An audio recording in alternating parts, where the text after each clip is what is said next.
A paz do Senhor, meus amados. Essa é a Escola Bíblica Dominical, seja bem-vindo. Essa também é a classe de líderes de GECEL.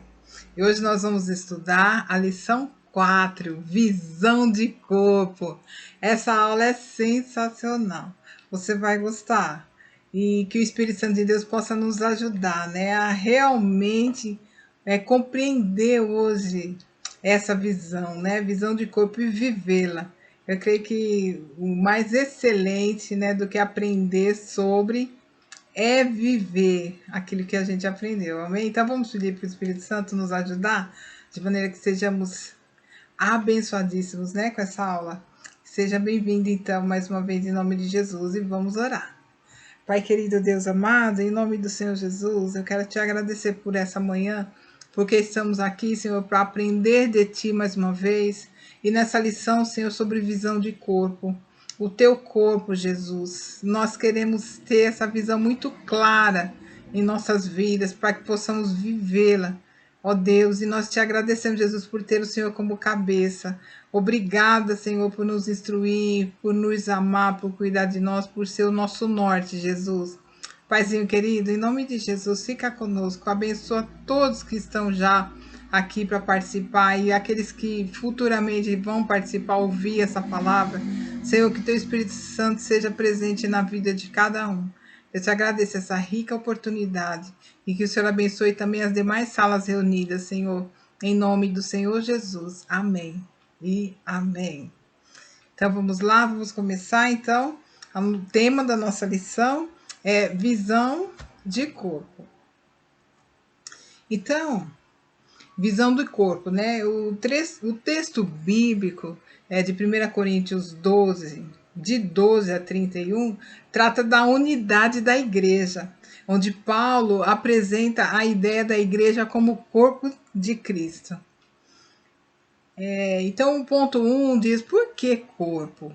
Né? É muito pertinente a ilustração da igreja como corpo, porque isso ressalta certas características da relação que existe entre os membros do povo de Cristo. 1.1 Unidade na diversidade. A figura de corpo é muito útil para descrever a unidade na diversidade que existe entre os cristãos.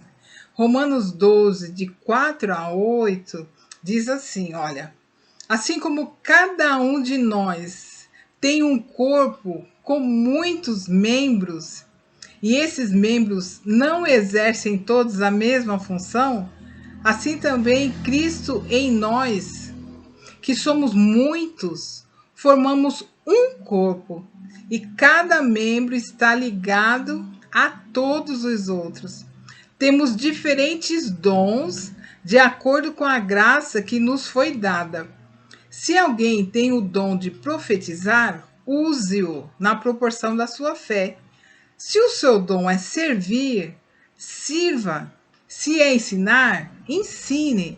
Se é dar ânimo, que assim faça. Se é contribuir, que contribua generosamente. Se é exercer liderança, que a exerça com zelo. Se é mostrar misericórdia, que o faça com alegria. Então, esse versículo nos mostra que, apesar de na igreja nós termos diversidade, nós somos unidos, né? Nós fazemos parte de uma unidade. Isso é muito lindo. 1.2 Interligação e interdependência. A diversidade entre o povo de Deus ajuda a fortalecer o corpo através de um processo complementar, porque todos os membros do povo de Deus estão ligados uns aos outros e são dependentes uns dos outros.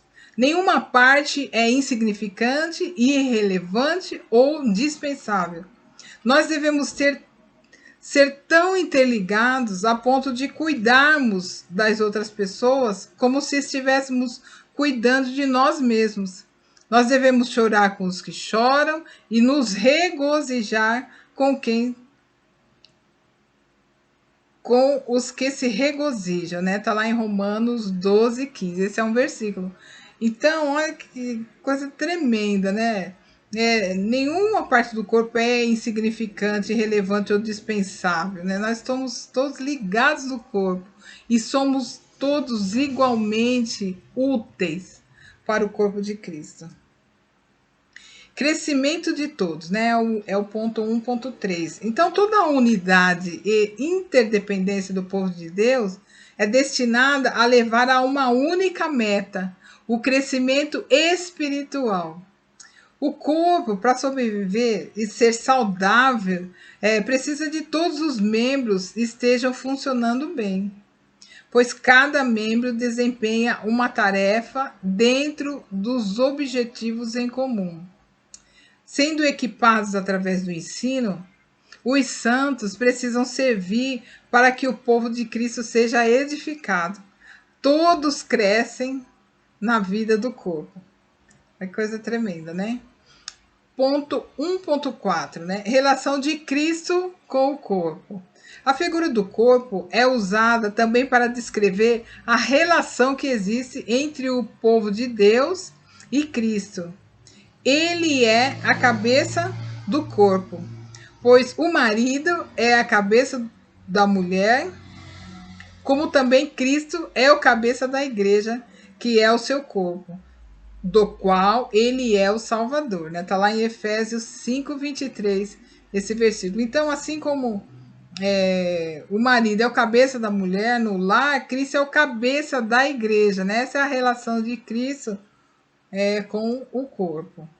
O corpo físico não luta com a cabeça, não se opõe à sua vontade e não contradiz as suas ordens. Assim é pelo cabeça Cristo que é dirigida a unidade de propósito e direção, de modo que todas as partes estejam trabalhando em prol da mesma meta, em vez de trabalharem em direções opostas. Ponto 2, né? A importância da unidade. Viver em união com os irmãos na fé constitui a melhor prova da sua união com Deus. Esse foi o desejo expresso por Jesus em uma das suas últimas orações. Ele disse assim, ele orou assim ao Pai, a fim de que sejam um como és tu, ó Pai, em mim e eu em ti. Também sejam eles em nós, para que o mundo creia que tu me enviaste, eu neles e tu em mim, a fim de que sejam aperfeiçoados na unidade. Né? Isso está lá em João 17, 21, 23a. É válido dizer que viver em união constitui uma das mais importantes recomendações da palavra de Deus.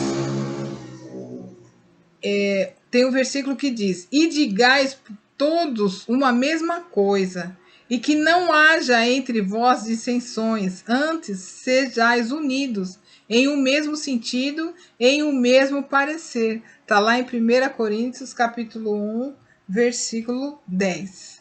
Ponto 2.1. Aprenda a andar em unidade. Em 1 Coríntios 12, 26, nós lemos assim: de maneira que se um membro sofre, todos sofrem com ele. E se um deles é honrado, com ele todos se regozijam. Isso quer dizer que cada membro desse corpo está de tal modo ligado aos demais que aquilo que acontece com um afeta de alguma forma os outros. Olha como estamos todos ligados, né, nesse corpo. Precisamos aprender a ter empatia, a ponto de sofrermos com os que sofrem e de nos alegrarmos com os que se alegram. Nós devemos nos importar e nos preocupar uns com os outros. Não estamos numa competição dentro da igreja, né? Competindo para saber quem é o mais talentoso, o mais espiritual, ou para saber quem é maior ou melhor. Nós somos companheiros e não concorrentes. Em Efésios, Paulo recomendou o seguinte: façam todo esforço para conservar a unidade do Espírito pelo vínculo da paz. Em Gálatas, Paulo disse: vivam pelo Espírito e de modo nenhum satisfaçam os desejos da carne. Está lá em Gálatas 5:16. Isso porque a convivência entre os irmãos deve ser boa e agradável. Por isso nós precisamos aprender a andar em unidade, né? E o ponto 2.2 diz: o perigo da falta da unidade. Para que os irmãos vivem em união, é necessário que cada um reconheça o valor que existe nos outros. Paulo escreveu aos Filipenses: nada façais por partidarismo ou vanglória, mas por humildade, considerando cada um os outros superiores a si mesmo. Não tenha cada um em vista o que é propriamente seu, senão também cada qual o que é dos outros. Filipenses 2, versículos 3 e 4. Quando desvalorizamos os outros e nos supervalorizamos, nos tornamos egoístas. O egoísmo nos leva ao orgulho, que por sua vez pode determinar a ruína da unidade existente na Igreja de Cristo. Nós precisamos reconhecer as virtudes dos outros e evitar em nós qualquer sentimento de superioridade. Ponto 2.3. A humildade e a unidade. Olha, tem tudo a ver. O humilde alegra-se com o bem-estar do outro e se entristece com a tristeza do outro. A humildade fortalece a unidade. Sobre isso, a palavra de Deus nos exorta: tende em vós o mesmo sentimento que houve também em Cristo, pois ele, subsistindo em forma de Deus, não julgou como usurpação o ser igual a Deus. Filipenses 2, 5 e 6, né? Que é o maior exemplo de humildade que esse? Não tem, né? Agora, dicas para nós preservarmos a nossa unidade, né? Tá no ponto 2.4. Paulo expressou o desejo de Deus em relação a todos nós. Diz assim o versículo de Filipenses 2:2: completai a minha alegria, de modo que penseis a mesma coisa, tenhais o mesmo amor, sejais unidos de alma, tendo o mesmo sentimento.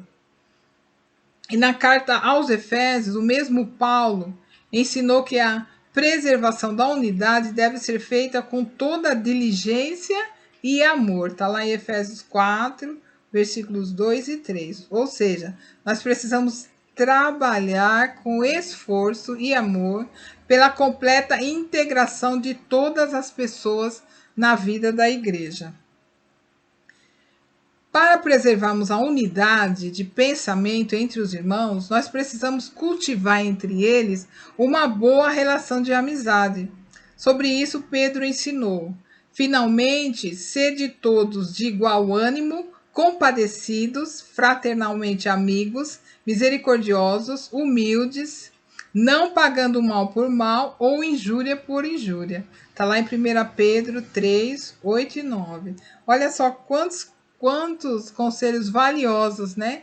Acerca de preservação da unidade. Tiago ensina que não devemos fazer mal uns aos outros. Está lá em Tiago 4:11. Paulo também diz que não devemos mentir. Está lá em Colossenses 3:9. Nem invejar. Está lá em Gálatas 5:26. Nem odiar uns aos outros. Está lá em Tito 3:3. Ao contrário, nós devemos amar cordialmente uns aos outros com amor fraternal. Está lá em Romanos 12, 10. Em suma, né?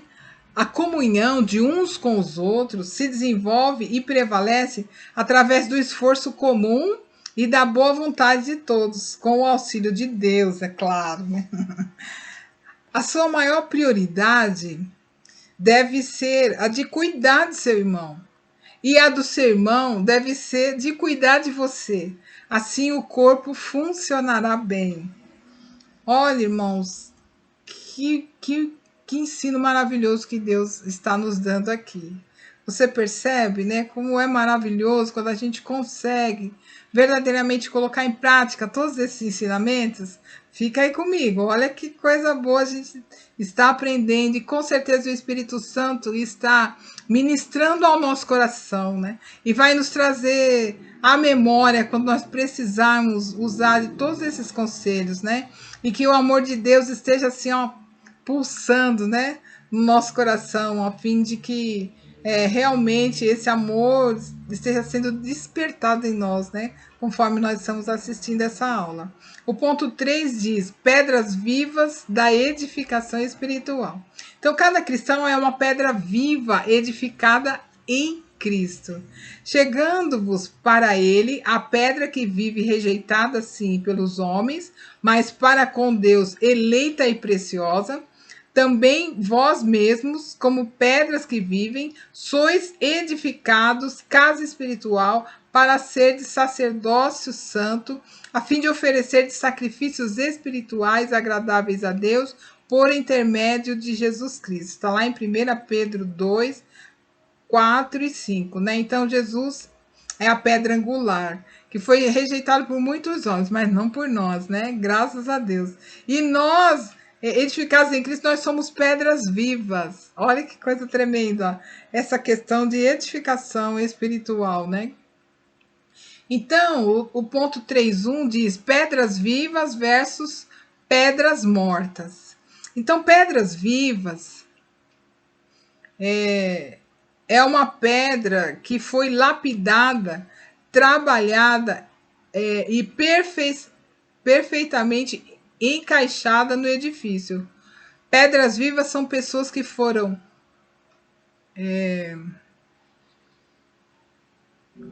lapidadas por Cristo e trabalhadas por Ele, que aceitaram o convite de uma nova vida e agora foram selecionadas para compor o edifício espiritual chamado igreja.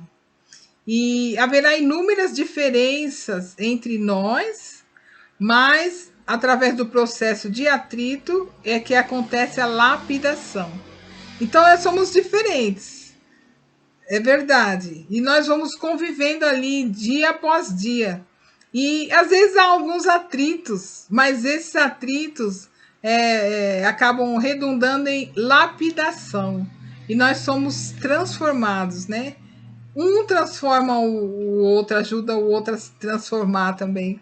Até que nós cheguemos à varonilidade de Cristo, né?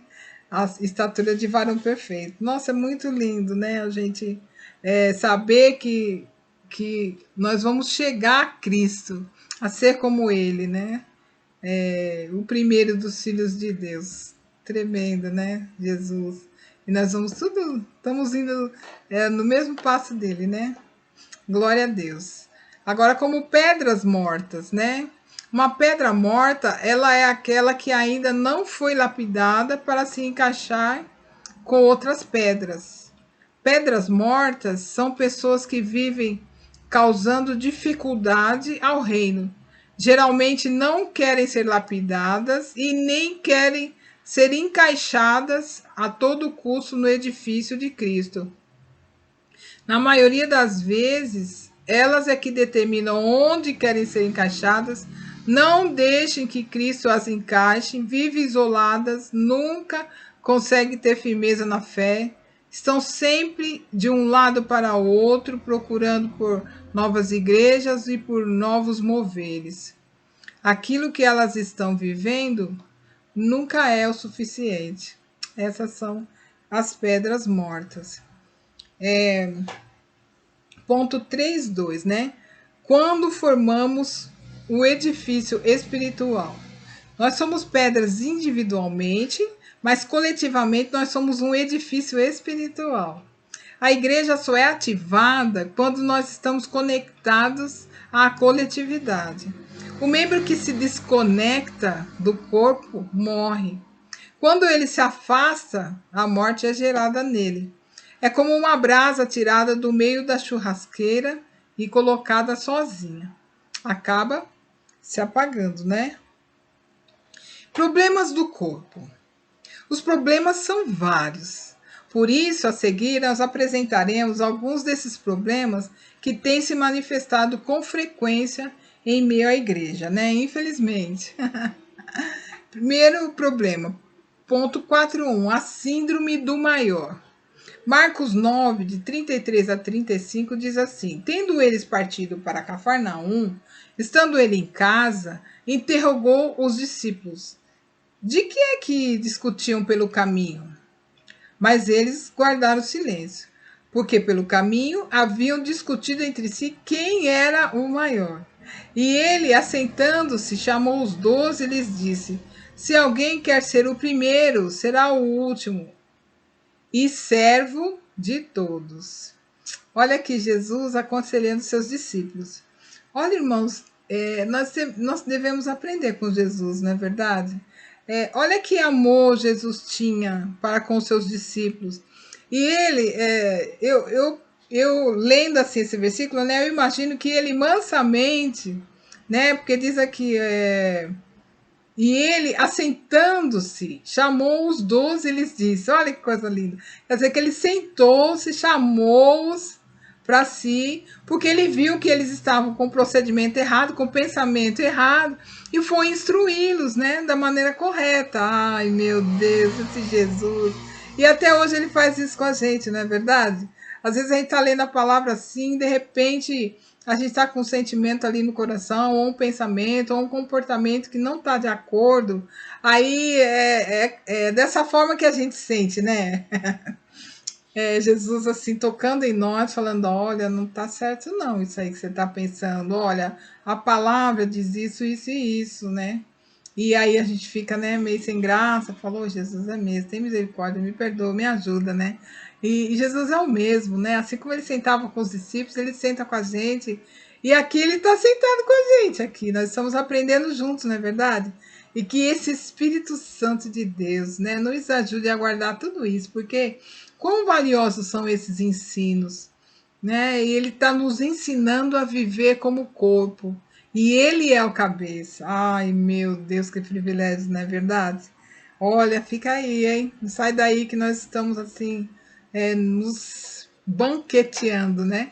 Com esse ensinamento do Senhor. E o ponto 4.1 diz assim: a síndrome do maior.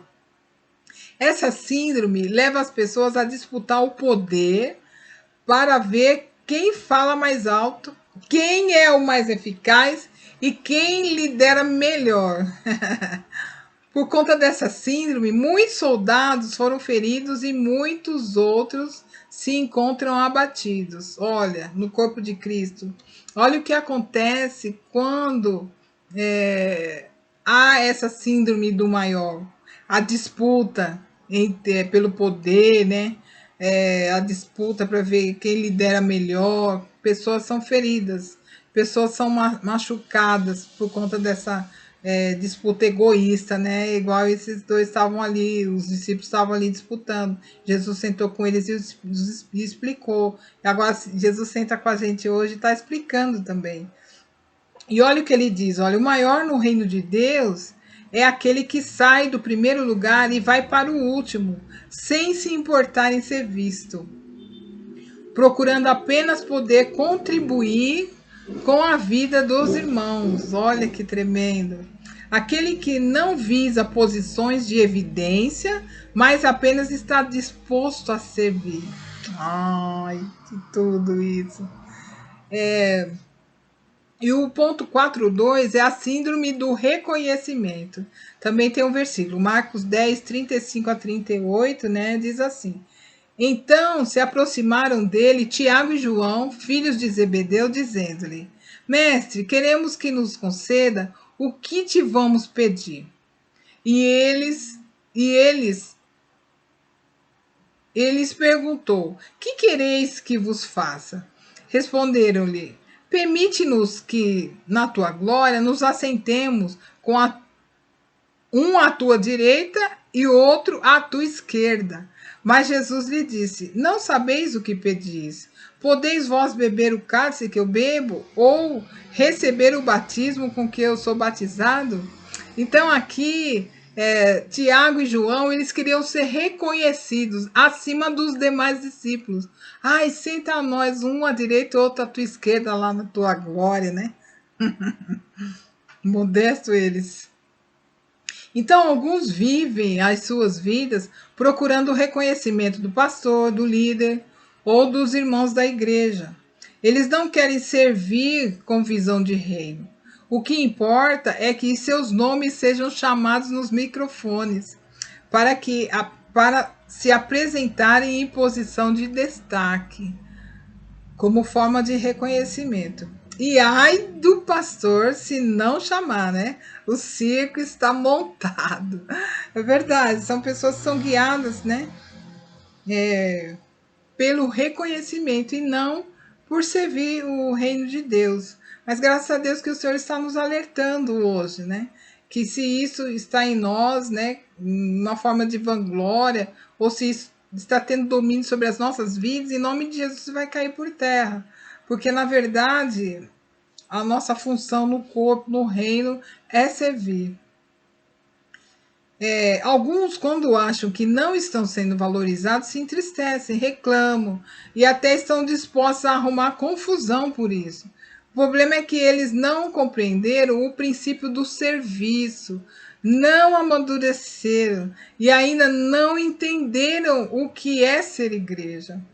A igreja não é um lugar de autopromoção, é lugar de servir. Servir os problemáticos, os que pisaram no seu calo, os que falam mal de você. Isso é ser igreja. Amém? Essa foi boa, né? 4.3. A solução para esses problemas, né? Vamos ver aqui como o Senhor nos ajuda a resolver esses problemas do corpo de Cristo. Também tem um versículo, né? Jesus, depois de ter lavado os pés dos discípulos, perguntou-lhes: compreendeis o que vos fiz? Vós me chamais o Mestre e o Senhor, e dizeis bem, porque eu o sou. Ora, se eu, sendo o Senhor e o Mestre, vos lavei os pés, também vós deveis lavar os pés uns dos outros, porque eu vos dei o exemplo para que, como eu fiz, façais vós também. Está lá em João 13, de 12 a 15. Então, esse exemplo de Jesus é tremendo para as nossas vidas. Então, nesse texto, né, nós aprendemos com Jesus a lição mais importante para a igreja, a de servir o próximo. Você está preparado para servir o seu irmão? Você está preparado para servir aqueles que precisam de Jesus? Servir os doentes, os abatidos, os depressivos, os ladrões, as prostitutas, os alcoólatras, etc. Pessoas irão chegar em nossas igrejas com os pés sujos pelo pecado. Entrarão e se assentarão à espera de algum servo que venha para lavar os seus pés, para que então se assentem à mesa do rei e comam um banquete que será servido. Né? Então você está disposto a sair correndo, né, para lavar os pés desses que vão entrar, né, com esses pés sujos, né? Aprenda as seguintes lições para não sofrer de nenhuma dessas síndromes. Olha que legal. Então, primeiro, seja servo, né? Seja o primeiro a servir. Não julgue ninguém, porque às vezes a gente pensa, quem que eu vou servir? Mas será que fulano merece mesmo? Será que fulano não está fingindo, é falso, ou não sei o que? Não, sirva a todos, né? Independente de quem seja. E o julgamento você deixa com Deus, é bem mais fácil, né? Outra dica, siga o exemplo de Jesus. Ele lavou os pés dos discípulos, sendo o Senhor, sendo o Mestre, entendeu? Seja humilde. Amém? Olha que conselhos ricos, né? E nós já estamos chegando aqui, então, na nossa conclusão, né? A nossa mentalidade precisa passar por uma mudança. Não estamos aqui para sermos servidos, mas para servir. Não servimos para alcançar reconhecimento, mas servimos para mudar a vida daqueles que estão à nossa volta. Olha, irmãos, que frase maravilhosa. Eu vou até repetir, olha. Não servimos para alcançar reconhecimento, mas servimos para mudar a vida daqueles que estão à nossa volta. Que tremendo, que privilégio, né? Isso é ser igreja, ou seja, é uma vida de uns aos outros, onde todos são amados, cuidados e fortalecidos. Que lindo, né, irmãos? Amém? Olha, que o Espírito Santo de Deus, né, ele possa trazer uma unção tal para as nossas vidas, que tudo aquilo que está atrapalhando, né, tudo que está fazendo com que o corpo de Cristo seja problemático, né, que seja caído por terra em nome de Jesus. Que nós possamos ser essas pedras vivas, como Jesus é uma pedra viva, e nós possamos servir uns aos outros. E eu vou ler de novo essas frases, né? Não servimos para alcançar reconhecimento, né? Mas servimos para mudar a vida daqueles que estão à nossa volta. Então, quando nós estivermos servindo, que nós possamos nos perguntar, né? Por que eu estou servindo? É para eu ter um reconhecimento ou é para eu mudar a vida das pessoas à minha volta? Olha, quando nós mudamos a vida das pessoas à nossa volta, ninguém precisa ficar sabendo disso. A gente não precisa de reconhecimento. A gente só precisa dessa alegria, né? Desse privilégio que Deus nos dá de fazer isso, de servir o outro e de ver a vida dele ou dela transformada. Isso é tudo para nós, né? O reconhecimento faz parte da sabedoria terrena, né? Que é animal e diabólica. Mas nós servimos para a transformação de outra pessoa. Já pensou a gente servir para a transformação de um lar? Isso é tudo, né? Para a transformação do nosso próprio lar, servir o outro, né? É tremendo, irmãos. Então, que bênção, né? Essa aula foi muito maravilhosa. Que você possa ouvir mais vezes e que nós possamos colocar em prática, porque, nossa, essa vida é de uma lindeza só. O inimigo quer destruir, né? Tudo isso. É verdade, mas nós não vamos deixar. Em nome de Jesus, nós vamos servir e servir até o fim, né? Até a vinda do Senhor Jesus. Amém? Que Deus nos ajude e nos abençoe, que Deus te abençoe. E eu vou fazer uma oração final.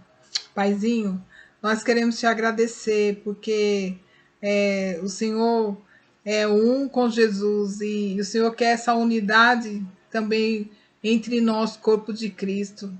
E nós queremos declarar, Senhor, que nós somos essas pedras vivas, que o Senhor está nos transformando, que o Senhor está edificando a tua igreja através de nós.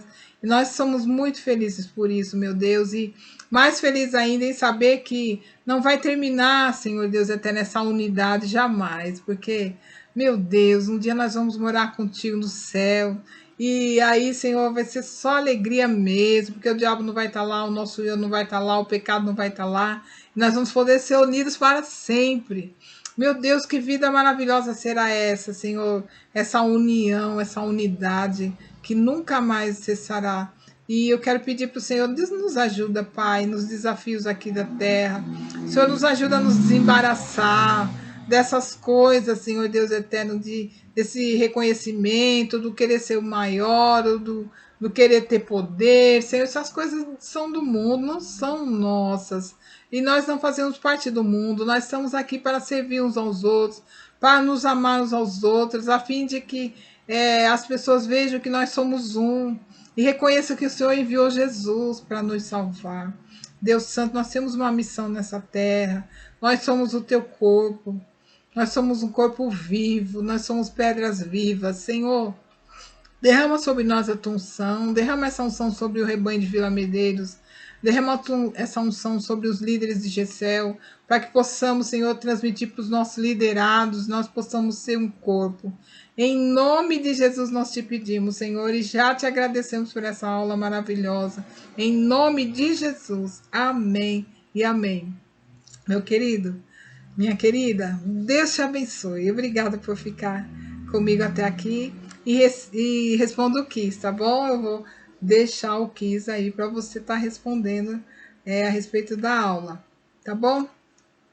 Um beijo para você. Fica na paz do Senhor. Tchau. Deus abençoe.